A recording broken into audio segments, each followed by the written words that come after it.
And hi everyone, welcome to eLearnChat, where talk, it's knowledge. And today we've got with us an old friend. He's not old, he's a friend. Joe Ganci, he's been on many times before and he loves to talk. Joe, how are you? I'm doing okay. Yeah, I do love to talk. I'm Italian. What can I say? I talk a lot. Yeah, I'm only half Italian, but I still have that. That's only one hand moves, the other hand's dead. I don't know what to do. But anyway. Good. I like that. I've not ever heard that one before. I really like that one. That's funny. So what you been up to, Joe? You pre-show, you said you're busy, which is good. Yeah, things are going well. I've had pretty steady work this year. I can't always say it's always the case. I'm an independent contractor, and so I tend to work for, a lot of different kinds of clients, and I also do a lot of teaching of Captivate and sometimes Storyline and Lectora and others, but mostly Captivate. It seems like everyone knows me as a Captivate guy, even though I do use several other tools as well. So, and I actually teach other tools too. I'm always playing with tools. That's my favorite thing. I got my degree in computer science years and years ago, so I love to push the envelope on different tools and see what I can make them do, or how far I can take them before they break them, that sort of thing. So yeah, I've been keeping busy. That's good. Well, it's funny. After all these years, I didn't realize you had a degree in computer science. That's interesting. Yeah. You and I both had. Yeah, you and I were both like that before. I was a programmer, systems analyst, blah blah, and I kind of miss those days sometimes, but not all the time. Just sometimes. It was fun to do it, and the authoring tools, offer a little bit of programming, not a lot, but good enough. But it's great because you can, I love playing with JavaScript, for instance, and as an example, and you can really extend the tools with JavaScript quite a bit. So whenever I have a client, for instance, who wants me to do something and it can't be done within the tool, or any tool for that matter, except for maybe a real programmer's tool, I start looking at JavaScript. Hey, is that possible? And then I'm like, hey, yeah, wait a minute. And so, for example, I did a large project for a client who is all about motivational interviewing. It's when doctors and pharmacists and any kind of medical person talks to patients, and as such, how to motivate the patients to do the right thing, And so, as such, this was for certification, and they really needed the multiple choice questions that they wanted to be very robust in terms of having multiple levels of feedback. You got 3 out of 5 correct. These are the 3 you got right. These are the 2 you got wrong. That sort of thing. Try again. That sort of thing. And that's not easy to do in most tools, believe it or not. To have really custom made, totally, dependent on multiple factors. But you can do all that sort of stuff in JavaScript. So I did it for them, and they were really happy. And that makes me feel good. So yeah. I was surprised recently that a lot of the AI engines are starting to run off of JavaScript. They are running off of Python. And I never thought they had enough power to do that, but they seem to. And I remember when I was a whole lot younger taking classes in Forth, Prolog, Lisp. Those were the quote-unquote artificial intelligence languages back in the 70s. And now they're doing it on almost anything. Yep, I studied all that and as well, and are you still there? Yep. Can you hear me? Uh-oh. Did we lose him? There we go. Oh, there you are. Presented by the host, but then you were still talking, and I tried to dismiss the message, and that's when you went away. So I'm trying. Interesting. I won't dismiss the message next time, and maybe it'll maybe just be a red herring. Yeah, I was saying the same kind of thing, and I'll never forget Lisp because all of those squiggly brackets, for everything. It was a lot of fun for me, but I still, and like you, I still miss it, but I try to keep my hands dirty all the time, Yeah, it's fun. Yeah, it's fun. I'm finding the AI stuff to be pretty fascinating. Back again, I haven't really looked at AI in years, and now I'm getting interested going, we could really have some fun with this. You probably remember the old program Eliza. Oh, yeah. The very, Eliza was the first. Yep. I think it was probably one of the first. It was fun. And it was based on Freudian psychoanalysis of all things. So it always wound up, do you like your mother? Do you care about your mother? Do you have problems with your father? How long have you had these problems? The story goes that I forget which company it was. It was one of the major ones, IBM or whatever at the time. It was even before Microsoft. This was in the 60s when Eliza was created. And the guy who created it, he told a couple of his colleagues about it, and they played a joke on somebody else there because they had all this, sort of like instant messaging, but within the network, they couldn't. There was no internet yet at the time, or at least it was just getting started. But this was internal, and you could do that, computer to computer, in other words. And this guy that saw a message, and he's trying to respond to it, and it was all Eliza the whole time talking to him, but he thought it was another person, and he started getting really upset and mad because the person was never giving a straight answer. It was always like, "What do you think about that?" That was a pretty funny beginning to that whole Eliza history there. Yeah, I had fun with it. It was funny. I did Eliza. We didn't have terminals in those days. We had teletype paper terminals. And so that takes you back a little ways. And you had a big box of paper, and it would just scroll up as you typed, and it would talk to you. And, it didn't take away from the experience back then. Now, of course, it would seem primordially primitive, but it was fun. It was a lot of fun. Well, let's get back to something more primordial and primitive. The state of e-learning. Hold on, because I don't ever get to talk to people about that time of history. But that's when I got started. I was attending the American High School of Milan, Italy, and they had a teletypewriter there that nobody was using. It was donated to them by Honeywell, but nobody knew how to use it or even cared to. It was just a curiosity, And I asked the math teacher whose classroom it was in about it, and she told me, you know what? If you type in this command, it will teach you how to program it in BASIC. Interesting. And that was my first real e-learning, thing. It was the computer teaching me how to program it, and I just went. I started staying after school every day playing with that thing, and I got really, really interested in it. But it was all teletypewriter, no screen, and paper ribbon. You realize we've led same parallel lives in different places. I know, it's cool. It's interesting. Let's talk about learning, because you mentioned AI. One of the things that I've been working with Margie Meacham on, yes. I think you know that name. She and I have been putting together presentations on using chatbots, because chatbots, of course, are also based on AI, and a lot of us are talking to chatbots pretty often now without even knowing they're chatbots. We call it's pretty obvious if we call like an airline reservation system, because well, hello and welcome, whatever. But now they're starting to have chatbots that sound so natural, so much like and you've probably seen demos recently of this. It's pretty fascinating stuff. And so very soon it's going to be kind of hard to tell the difference between an artificial intelligent chatbot and a real person. In fact, you might start preferring the artificial one if you come to realize that's what it is.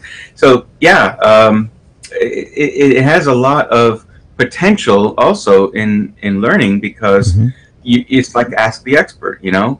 Talk to an expert in this area, and if a chatbot is primed in the topic at hand, you can really make an interesting discussion going on, and recording it to analyze afterwards how much creativity did the learner actually put forth, and maybe they'll come up with some really cool ideas that we never thought of, that sort of thing. Yeah, that could be really interesting, and make e-learning a little more engaging, if anything else. Definitely needs it. Yeah. Now you've been doing e-learning forever. I mean, we both, I think, started in e-learning around the same time or even earlier. Like you said, you started, and I think that was my first beginning with e-learning too. On that paperless, on that paper terminal, I was told by one of my teachers, I want you to create an assessment I never did an assessment before. And I was an engineering major, so I went, okay, an assessment. What do I ask people? So I asked some stupid questions, but what I did was have very insulting feedback. From it was really bad, and it became extremely popular. Everybody wanted to take that assessment because there was a randomized set of about 120 different insults you could get. It was a lot of fun, and yeah, I didn't get in trouble for that, so that was good. That was a different time. Today, I'd probably get in trouble, and it wasn't terribly insulting, just mildly. And things like, "Really, you need to ask that again? All right, this is the fourth time I've asked you." Yeah. And you were young, and so it was more forgivable to among for a young person. Though I'd probably still do it again if I could, but no. Sorry, I got to shut off my phone. Okay. It was a voicemail, but let me. In the latest blog post I put out on our website, there was I put a thing about neuropsychology and some of the things that they're finding with gaming and also learning. For example, in most curriculum, when people develop the curriculums, they tend to be very top-heavy with all the difficult stuff at the end, not at the beginning of a day. So the beginning of a day is just simple stuff, and really from a neurological point of view, a neuropsychological point of view, we have more glucose and more oxygen when we wake up. That's when our brains are more primed to learn more. And yet, we do the exact opposite in training and e-learning. We give them everything simple up front, and at the end, everybody's either rushing to finish or they're creating e-learning that has all the heavy stuff at the end, when the brains are just kind of getting a little more tired, you're glucose deprived, oxygen deprived. That's one thing that we should probably relook at how we do our curriculums in terms of our own mental energy at that point. The other one, which is fascinating, and not exactly a great endorsement of gaming and e-learning. I'm not the biggest fan of gamification for a lot of reasons. One, I don't like the word because I think it's misleading. I like the idea of elements of game design, but a lot of the e-learning games have been pretty lame. But there's another thing. They found in research, and this is all proven research, I got this from a Dr. Vishton, who is he's a cognitive psychologist and also involved with cognitive learning. And it was very interesting. If, for example, you see a horrible accident, you see something terrible, something very traumatic, very stressful, and you play a game like Tetris afterwards, it dulls the memory of that PTSD incident to the point where it may not even matter as much. On the other hand, if you take a training course and you immediately get on to something like Tetris, more of like an arcade type game, it also dulls what you learned during that day. It's really fascinating. The brain seems to reorganize itself on the latest thing it's doing in a specific span of time, and the games take over the pleasure center of the brain. The learning wasn't so pleasurable. Maybe that horrible incident or a sad moment or something wasn't so pleasurable. So it gets pushed. It gets pushed to the back where it's not so important anymore. And what do you have? A lack of learning, a lack of placement of memories in the cortex, which is where our memories are stored, correctly. It's fascinating. Fascinating research. It really is. And there's a study that just came out last month, I think it was, that showed that if you are studying, I'm trying to remember it right now, but if you're studying something and afterwards you listen to certain music or some music, then like immediately afterwards, then the next day, if you hear that music, you will instantly remember what you learned before that, even, much better than you otherwise might. So I haven't tried it, but, it sounds interesting. What you talk about there reminds me, what was I going to say about that? It escaped, but I'll come back. Yeah. Oh, yeah. The whole leaving the room thing that we all have experienced over and over. We leave our bedroom and we go into the kitchen to get something, and we get there and go, why am I here? Mm-hmm. And we start thinking it's an age thing, but no, it happens to young people too. Yeah. And so they've discovered that as you were just saying, but they call it I guess they use the term room. You know, when you leave the room, the brain is adjusting now to whatever you did in that room last. So the last thing you did in that kitchen was, you know, maybe eat dinner. When you go back to that kitchen, that's what you're going to remember, not what you left, you know, your bedroom with, whatever your intention was. And so it adjusts itself to the room you're in and picks up where it last left off in that room. And that's pretty fascinating. That is fascinating. Yeah. Well, you know, our brains are very mechanical. They're not as free form as everybody thinks. Mostly our brains are pattern recognition machines. We recognize patterns.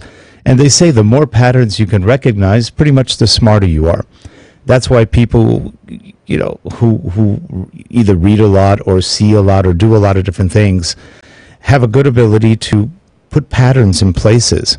And then, because of the way our neurons work and they connect to each other, those patterns are connected. Like the typical old example was, when we look at things, for example, if you see, let's say there's a green hose in front of you on the street.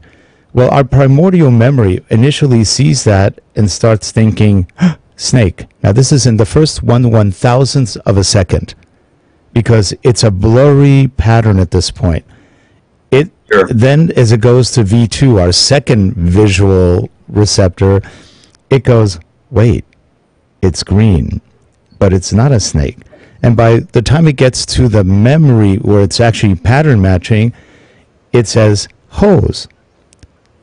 But it takes 2 to 3 looks at it, and that all happened probably in 1/100th of a second or less. It's like that. Right. And you're not even aware, consciously, you're not even aware that you were thinking about a snake or something not else. At all. Not at all. But you do have this slightly uncomfortable feeling when you look down, and so you're wondering where that came from.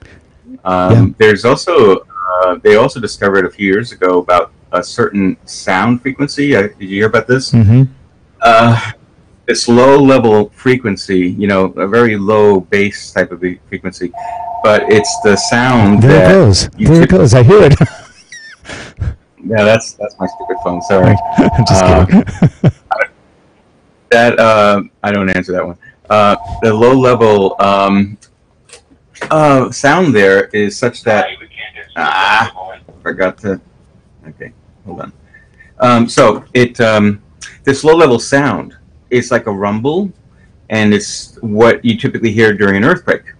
And also, it's very similar to the sound that in the throat of a lion or a tiger. Okay, and so usually it denotes danger. And they have found that, for instance, there's all these, you know, haunted houses types of ideas, right? And people go into, and they have found that sometimes when people go into a house and suddenly feel like, oh my gosh, what's there? I feel something in here. It's really creepy. It's really, and they're not aware that there is a faulty air conditioner or something else in the house that's creating this very low rumble sound that they're not even aware of, but it makes them feel like danger, danger, danger. And so I find it all really fascinating. And yeah, you're right. It's primordial in nature. And it is. Now, have you ever been in an earthquake? Yeah, I was in, well, I've been in a couple. The biggest one was when I was living in Italy in the 70s, and the Friuli earthquake happened. I wasn't directly, you know, near the epicenter, but I certainly we certainly felt it big time, especially because I was in a high-rise building and I was near the top. I was all, I think I was 15 then, and we were just far enough away that it didn't cause any major damage. Things fell off the shelves and stuff, but you know, it wasn't like a building fell down. Do you remember the sound? I was also, not really, not at this point. No, it was a long time ago. And you're right. I don't really remember the sound in either case. I think I was also in the earthquake that happened here on the East Coast, and I was very close to the epicenter. But it was a very strange. It's a very strange phenomenon compared to the West Coast, because when we had the earthquake here, that damaged the Washington Monument. It damaged the National Cathedral. It damaged a bunch of other things, millions of dollars in damage, but nobody died and nobody felt it. Yeah. In fact, people who felt the way we felt it near the epicenter. I was actually teaching a class in Richmond, Virginia, and it was near there, the epicenter. But unlike on the West Coast, the epicenter, when an earthquake happens on the East Coast, it's like they say it's like taking an oven pan and knocking it on the side with a spoon. The whole thing kind of trembles at the same rate, you know. Yeah. Whereas in the East Coast, on the West Coast, the epicenter is where all the big damage happens, and then less and less as you go out. Not on the East Coast, so we're kind of lucked out that way. But I was teaching a class in a bank building, and funniest thing is, we felt the earthquake. We all got up and started to go out like everybody else did in the building. We started to go outside. There was a revolving door that let us in and out, but there was also an emergency door next to it that you just had to push the thing to get out. And people were all trying to get through the revolving door. And I said, hey, there's a door there. And they're like, that's only for emergencies. I said, it's a freaking earthquake. It's a freaking earthquake right now, And they're like, oh, yeah. And so they started using that door, too. I was like, they were so used to the idea of not using the door. Anyway, sorry. Oh, that's funny. That's actually funny. Yeah. No, I've been through earthquakes, several large ones in California, and I do remember the sound. It is that low rumble sound, and it's not the action of the things moving around you. It's the sound that makes you kind of immediately get that adrenaline pumping. And you were so right when you said that sound. And conversely, there's in the old sacred cathedrals that they built, or churches, they were built around the auric, this is Pythagorean, the auric principle, the auric number, AURIC. I forgot what the number was, but I don't remember. It was just a simple equation. But if you build the church correctly, when you walk in, you get the exact opposite feeling of rest, relaxation, communion. Yes. And it's because it's a very natural harmonic frequency. But the problem with that is, if you build it incorrectly, and enough have been built incorrectly throughout the centuries, it will collapse a building. It's really fascinating. Wow. It's really fascinating because it creates a frequency that actually causes things to fall apart, to break apart.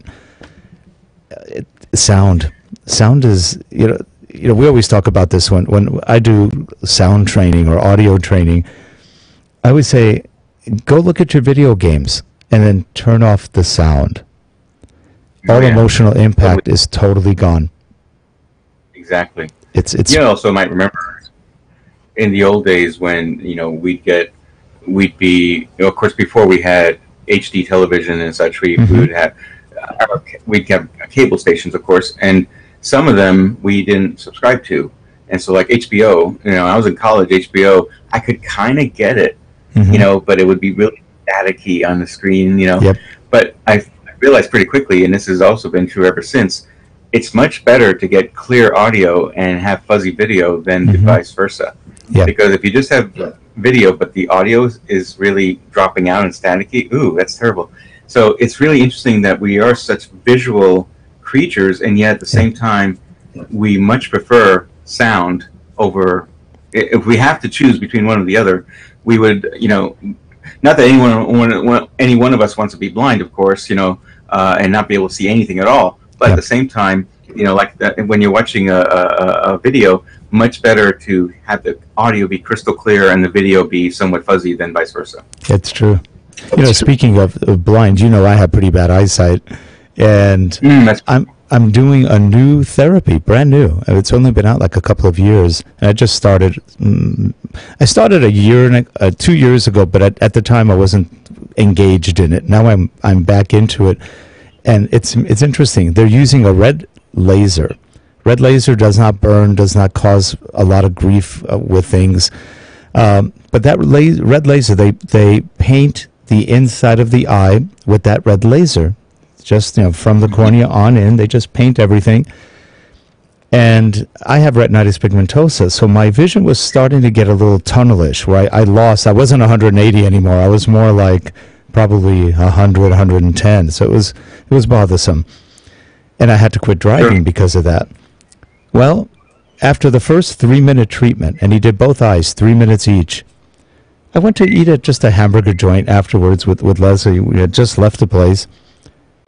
And I'm looking out the side of my eye. I'm just looking straight. I can see all sorts of things in the side of my eye.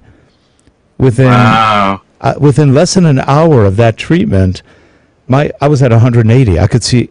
I wasn't totally clear, but it usually isn't totally clear on the sides. I was going, my gosh, I'm seeing things. This is weird. And I've had 2 treatments already, and it's gotten better in other ways. But what it does, this is the fascinating part, and you will be seeing this in other treatments soon. It generates stem cells. It generates the stem cells that go into the eye and start regenerating the retina. Now, I've only done it for 2 months. They said it takes at least over a year to really get some of those. They do it every 6 weeks, and it's fascinating. I think it was an MIT or Harvard Medical School study, and some doctors are starting to do it, and the results have been great. That's great. I mean, for a 3-minute procedure, wow. Yeah, 3 minutes on each eye, and no pain, no dilation, nothing. It just works. Yeah. But the part of stem cells is what's fascinating. It generates the body's autoimmune system to generate stem cells to heal itself. Right. And you'll see this in cancer treatments and other things in the future. They're working on it. So yeah, I mean, I've lost all the cartilage in my knees, for instance, you know. And so it's all about getting knee replacements. But I was really hoping that by now they would be able to really make the stem cell regenerate the, the cartilage. But it's not there yet. There's those who claim it is, but it's not really proven. Hold that thought. One of my good friends who's a martial artist, his knees were shot, particularly one knee. And they did a knee surgery on him. It made it worse. And then he went to a genetic treatment, which uses stem cells. His knee is, after a year, is now almost back to normal. Wow. He couldn't believe it. And his knee was shot. Shot in what way? I mean, the bone, he could barely use it. He could barely use it at that point. His cartilage was gone. It was the same thing. He was a mess. Yeah. Genetic treatments are really working. That's really good to hear. I thought you said generic at first. No, I'm sorry, genetic. And a lot of surgeons don't want to do it because they make no money on it. It's a much cheaper method to use, and it just works. It's sad. He found a surgeon who believes in it, and he was thrilled. He's absolutely thrilled because he thought it was over. He wouldn't be able to do what he used to do. He's back to doing about 95% of what he could do, and that's quite a bit. I'll have to look into it again then. Yeah. Listen, we're talking about a lot of different things, but I'm not sure that the audience is all going to be interested in some of this. So should we talk about, I don't know, Pooja was going to talk about Captivate. Did you want me to talk about that at all? Or is there anything else? Yeah, actually, what do you think of the new Captivate? I noticed that they've got things like a little bit of virtual reality built into it now. They can take advantage of pictures. I'm not sure if they can do video yet. I haven't checked. Yeah, I'm really enjoying it so far. Now, during the beta, I really didn't have a lot of time. I was working so hard on other things, and so I started just to use it more recently, and I'm about to start using it on new projects as well. I don't like to switch versions in the middle of a project because you never know. But on new projects, I'm starting to use it, and there is a 360 video option in there, so that works pretty well. The fact that you can get a video or a picture really, and then be able to place, what you call it, on top of them, sort of hotspots on top of them. Yeah.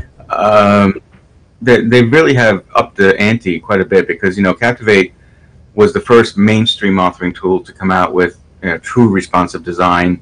For instance, back in version 8, and then and now they're coming out. They're the first mainstream authoring tool to come out with both virtual reality, 360 video, not being able to create it, but being able to use it, which is really cool because there are a lot of applications for these kinds of things that people don't even think about. This is one of the things I always talk about when I teach classes. I just finished teaching a class this week, yesterday, and I always say this in my classes: don't allow yourself to subconsciously even fall into that trap of, I got to create a course. What can my authoring tool do that will help me create the best learning for my people? That's not really the question. The question isn't what can my authoring tool do. It's what can I do to make the very best possible learning for them, and then see if the authoring tool can accommodate that.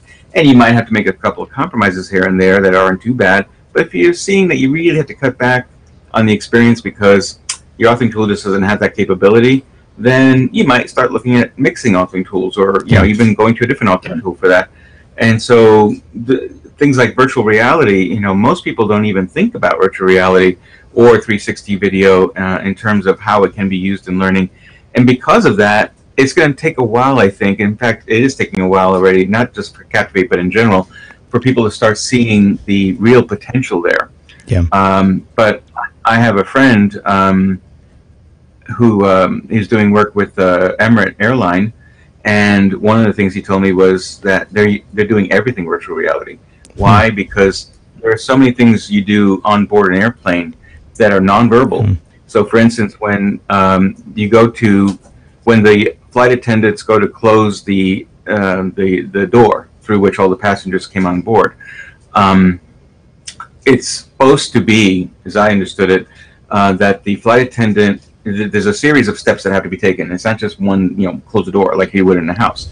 There's a series of steps that have to be taken, and there is somebody who's supposed to be watching that person doing that.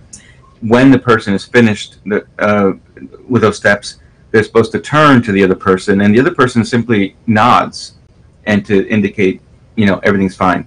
But if the person, has to step in, that's another thing. Well, how do you show that in a regular, the point is that in virtual reality, you could be actually going through the motions of closing that door and taking all the steps and then turning your head to look there. It's much more like real life that way, and virtual reality. Yeah. And go ahead. And I was just saying, and in this case, it would be a matter of life and death if they do it wrong. True, absolutely right. And there are those who will say, well, we could just do that with an image or a video. So, yeah, you could. And I actually presented a similar idea even before we talked about virtual reality. I presented this idea once where, and I actually present this quite often, but let's say you're a heart surgeon and there's a new procedure that are going to save a lot more people than ever could before, because it's a new way of saving certain kinds of heart problems. So you have to teach surgeons, you have to train surgeons on how to perform this procedure, and you could, in your authoring tool, put a series of scalpels on the screen, some images of different kinds of scalpels, and then have the patient there on the operating table, and you can click on the scalpel and then click on the body where the incision should be made, and then the scalpel can move over and make the incision for you. Or perhaps you could click on the scalpel and drag it to the body and then click again to make the incision and go in the right direction, that sort of thing. And every time I ask the question, which would be more effective, almost everybody says the latter, right? But I've had a couple of people say the former, like, well, I think clicking on this and then clicking there, that works. And I'll say, well, think about it in real life. If you're in an operating room, how would you feel if all the doctor had to do was point to a scalpel and then suddenly it flew across the room, get out of its way quick, the scalpel is going across the room and makes the incision by itself. It's not real life. And the closer you can get to real life, the more natural it's going to feel when you actually have to perform that function in reality. So that's true. So virtual reality, 360 video are to me the two things that Captivate now has suddenly thrust ahead of the other tools again, while other tools are always. I'm not saying that Captivate's always in the lead. I mean, there's certainly times when Captivate has to catch up as well with what other tools have. And so in some cases, listen, there are features that, for instance, the Storyline and Lectora and other tools that I love that are not in Captivate, and vice versa. So whenever I'm looking at what the client wants, I have to see, well, which tool is going to serve best this particular client. But I will say that Captivate has a lot more overall features than the other tools do, because it's, they just keep adding more and more to it. And one of those things now is virtual reality, 360 video, the ability to record your screen and have your webcam on just like you can with Adobe Presenter. Now it's also in Captivate. Things like that mean that you don't need as many tools even to do stuff. So yeah, I got an email today from Adobe talking about a new product called XD. Have you seen that one? It's not new. I've been using that one for almost a year now. Yeah, I have a full subscription, but I've never paid attention to it. And so, does that work in HTML5? Is that an HTML5 like animation generator? What does XD do? Not really. Well, first of all, every week or so there's a new update for XD. So and second of all, even though it was part of the Creative Cloud and still is, you can also now have it for free. They made it available for free. Yeah, so now it's one of those things where you you can just use it without having the Creative Cloud.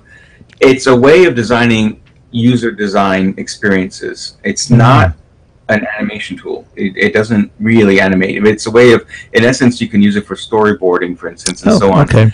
But the way that I've been using it, it's all vector, okay, all vector based. But the way I've been using it, I've had an artist who has been creating. I've had a client, and actually I have more and more clients now who just love these vector graphics.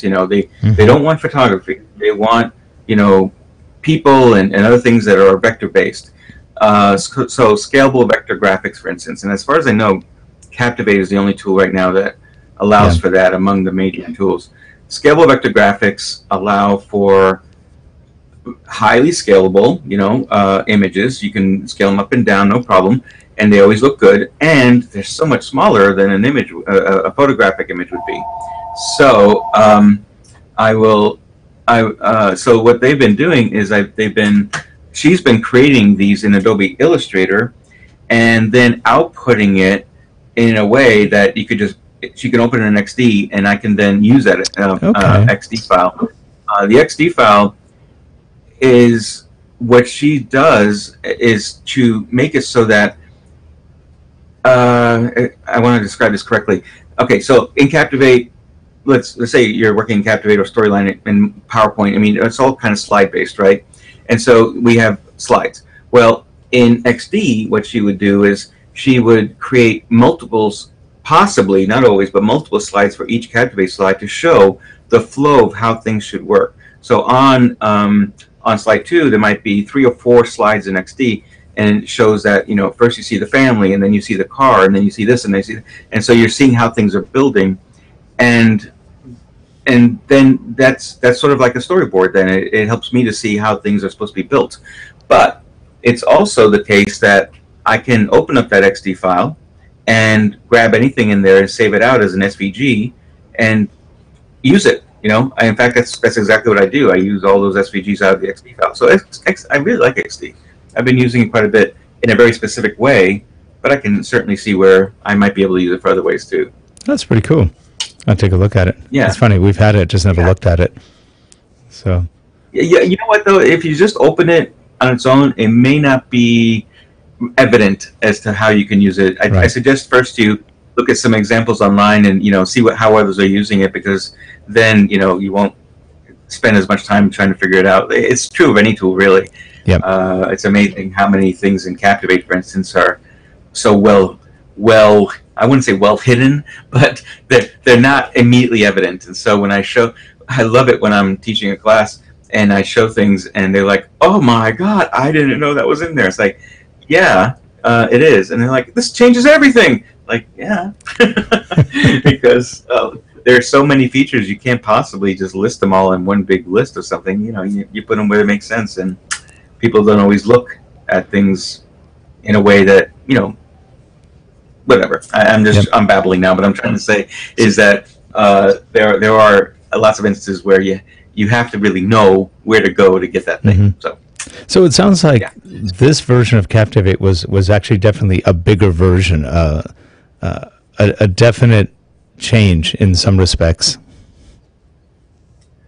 It's still Captivate. The what they did was the virtual reality experience, for instance, is yet another slide type. Like, for instance, when they introduced responsive design, you could create a responsive design project, but that didn't mean that you could have a normal project or a standard desktop project and then in the middle throw in some responsive design stuff. No, I mean, the point is, if you're making something responsive, you're making the whole thing responsive, right? Right. The same with virtual reality. You're going to create a virtual reality project, and that means you're going to then bring in some what do they call them? Not models, but well, frameworks and models. You're going to bring those in. And then within Captivate, you can make it all very interactive. You can put in those choices all over the place, and as you turn, they turn with it. You know, it's really cool.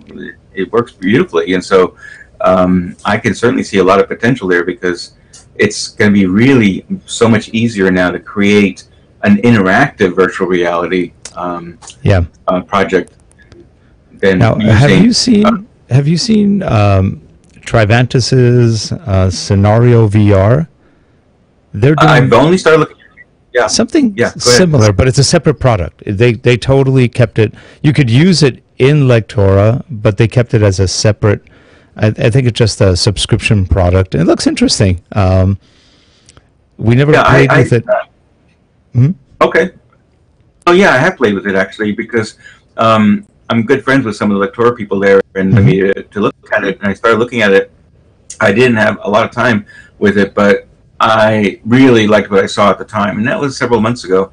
It's in that respect, it's a similar idea. You bring in a model and you can start adding to it, but I really have to do a full evaluation of it, because it deserves it. I think it's a pretty cool tool that really needs to be known better. So I'm going to evaluate that as often as I was curious if you can. had done enough to say which one was better, different. It's a different approach, but it looks interesting too. And that seems to be the big thing right now, where a lot of people are talking about VR in e-learning, and also the AI. And AI is another interesting thing. Do you see any AI yet in Captivate, or maybe coming out in the future? Wow. Not really. Not yet. Seen anything yet. Yeah. And I don't know if anything's going to... I mean, because AI is really just this overarching term that could mean many different... Sure. Like chatbot is an example of AI. Oh, yeah. You know, so a lot of other things. And so it's a thought. Like a JavaScript chatbot that could get embedded in Captivate. That would be pretty interesting. In fact, I'm trying to build one of those now, because next week, in fact, CenarioVR, I definitely need to look at it this week, because on Monday I'm doing a presentation on new technologies and new tools like that, and I definitely have to do. So what you just asked me to do, if I hadn't been teaching and being so busy the last few days, by now I could have said, oh yeah, this is how they differ, this is how they're the same. But I've also evaluated Modest 3D, which is a 3D virtual reality type tool, and I did a 2-part evaluation of that last month and the month before at learningsolutions.com, Learning Solutions Magazine, or mag.com. That's the eLearning Guild. So there's so many others out there. I mean, I played with what do they call that one? Zap. What is it called? Yeah, I get emails from them all the time now. But there's so many that I wish I could just clone myself, because I would look a lot of time focusing on AI and VR, and just AR is another big one. Although interestingly, I will say that augmented reality may not have as big of an application in e-learning as VR does, except for performance support, where, for instance, I use this as example. If you have, those NFC tags, they're really small round things, and you just stick them on things, right? And you can program each. I mean, they cost like 10 cents a piece or something in bulk, and you can incorporate like one thing inside of them, like a URL, for instance. And then it uses near field communications, NFC. So if you got an Android phone, for instance, it's built in. If you got an iPhone, it's not built in, but there's a way to make it work. In other words, and NFC is normally always turned on. So let's say I'm working in a warehouse, and there's a ladder there that's kind of a funky ladder that could be dangerous if you don't know how to use it right. And so there's an NFC tag on stuck to the side of it, and so you just put your phone up to it, and then instantly on your phone is a video. Is the URL opens up with a video that shows you how to use the ladder. That's that performance support thing, but use the phone to maybe look at the ladder and have it point to different things that you're looking at through the phone camera, right? There's one that I showed that someone else did about with scaffolding, how to use scaffolding as well in these kinds of places. Those are really good applications, but I don't see them as prevalent as the VR ones, just because they're more specific to little things than big things. That's interesting. When you're talking about things that they use phones for, you've heard of tally lights? For example, on video cameras, they have a light that tells you, oh, that camera's on, or oh, that camera's on. So the light comes on depending on where you're supposed to be looking. Well, now they're doing things like, if you don't have a tally light system, they can send a signal to your cell phone, which all of a sudden starts blinking red, which tells you, look up, pay attention to whatever camera's on. And it's just a simple system, but it gets people's attention. I find those things so simple, and yet nobody thinks of them until somebody thinks of it, and then it becomes commonplace. I think we should have a cognitive dissonance app just to help people cope. That would be interesting. Yeah, it is funny. I know we have been talking forever about how we now carry around these little computers in our pockets, but we don't. I mean, think about all the things that we no longer use that we use our phone for now, right? Our cell phone for. I know. And it's amazing, just all these new applications. And that one is yet another example where, for instance, schooling in a classroom or in a meeting room, they don't have to hand out devices anymore. Everybody just does it on their phone. Yeah. Why spend the money on hardware when you can just do it through software? So it's pretty amazing how so many things. GPS. I haven't bought a new GPS in a long time because my phone does better than any GPS I ever owned. It's actually. We just did a test of about 5 different GPSs on the phones, and the best one was VZ Navigator on Verizon, which I think is Navman, but I'm not sure. And then Google Maps was probably second. It was pretty amazingly good. What blew me away, because this VZ Navigator doesn't have this feature, we said, take me to Giovanni's in Camarillo. It's an Italian restaurant we love. So it goes, great, we'll reach Giovanni's in 12.5 minutes, and they're not busy now. I was like, what? And they have information on the restaurant. I was going, this is cool. Did not know that. Or it said there's a half-hour wait at the restaurant. It's like, that just kind of left. We're in the car looking at each other like, did they just tell us that? That's neat. It's amazing the amount of information cool. We're getting. We're getting to be the Jetsons one day. One day we'll get there. Listen, Rick, it's cool and neat and also scary. Because there is that part. Joe, I was telling this to go ahead, Joe. I'm sorry. We just drove to Richmond for my wife came with me, and I went to teach a class there. It's about a 2-hour drive, 2.5 hour, depending on traffic. And all along the way, Google was suggesting, for instance, there's a 12-minute slowdown on this. Here's an alternate route. You want to take it? Yeah, of course. And it knows everything about where the traffic types are. And if you look at the line, it turns red. Traffic there and so on. It's so helpful. Anyway, you were saying.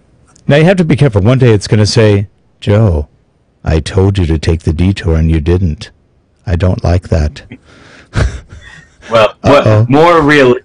That may very well happen, but more realistically, I was thinking about the fact that it now knows exactly how fast I'm going, and knows and what's to stop any insurance company in the future to say, you have to run our app, and if we see you're speeding, your rate's going to go up, and everybody suddenly has to go at the speed limit because otherwise it's going to cost them an arm and a leg. Some rent-a-cars companies do that. Yes, that's right. They check your speed, and they can governor you, I think, to that point. I mean, there's some interesting stuff going on there. A lot of people don't like to. They kind of tone those features down, but they have the ability to. It's interesting. More importantly, can law enforcement, send you a fine without ever having seen you, speeding, because your car reported you speeding to them, or Google, no, forget about it. That's the bad part. Big Brother is not a good thing. So it's always double standard. Yep. Well, Joe, I'm so glad you had the time to come in. Now, for all those who didn't know, Joe was originally going to be our co-host today, and we were going to have Pooja Jaising on from Adobe. She was neck deep in work. She's got the Adobe Learning Summit coming up soon, and asked if we could reschedule her till October 13th, I think. So she'll be on next month. And Joe had agreed to be co-host, which I didn't know. I knew we had asked him, but I didn't hear that he said yes. So we almost canceled the show, and Sarah, who does our scheduling, said, "Oh, but Joe said he'd be on." Oh, well, heck, let's do the show with Joe. So we're glad you could make it, and it's always fun to talk. Well, I'll be at the summit as well, and I'll also be at the Guild conference, DevLearn. So anybody who's around wants to say hi. Yeah, definitely go see Joe. He's a good guy. And unfortunately, I wish I could have seen it. We were going to go to the DevLearn, and we had to cancel this week because we have business travel we have to do. So it kind of conflicted. And as a result, oh, well, we won't go to this show. We might go to Learning Solutions next year. That's in your neck of the woods. It's Orlando, right? Yeah. Not too far from you. Yeah. Well, it's a 2-hour flight, Right, you're closer to Miami. No, I'm in Washington, D.C. Oh, you're in D.C. I don't know what you're in D.C. proper? Well, no, I'm actually in Northern Virginia. I'm next to Washington Dulles. I'm in Washington Dulles. I don't know why I thought Washington. You're right. I know this. Yeah. I don't know why I thought you were in Orlando for some odd reason. Cognitive dissonance. Here we go. Well, because we've seen each other there. I thought forever that one guy I know was from Seattle, and it's because I met him in Seattle at a conference. Yep. But it turns out he was living in Annapolis, Maryland the whole time. So that's funny. That goes back to what you were talking about earlier. It's the last room or state you were in. Okay? Exactly. Hey man, have a great trip to the summit and DevLearn. And sorry I can't see you on this one, but we'll see you soon at some other show, I'm sure. And we'll have you back on soon too. It's been too long. I sure hope to see you soon, and I'm always happy to come on if you need me to. Okay. Sounds great. Appreciate it. And for all you folks watching, you can reach Joe. We'll have his details below in the show notes. He's at eLearningJoe.com, so you can't miss him. Yep. Yeah, Joe at eLearningJoe.com. Joe at eLearningJoe.com. Got it. Yep. All right, great. Very good. Well, thanks for coming on, and we'll see you all next week. Thanks. Bye-bye. Thanks. Bye-bye.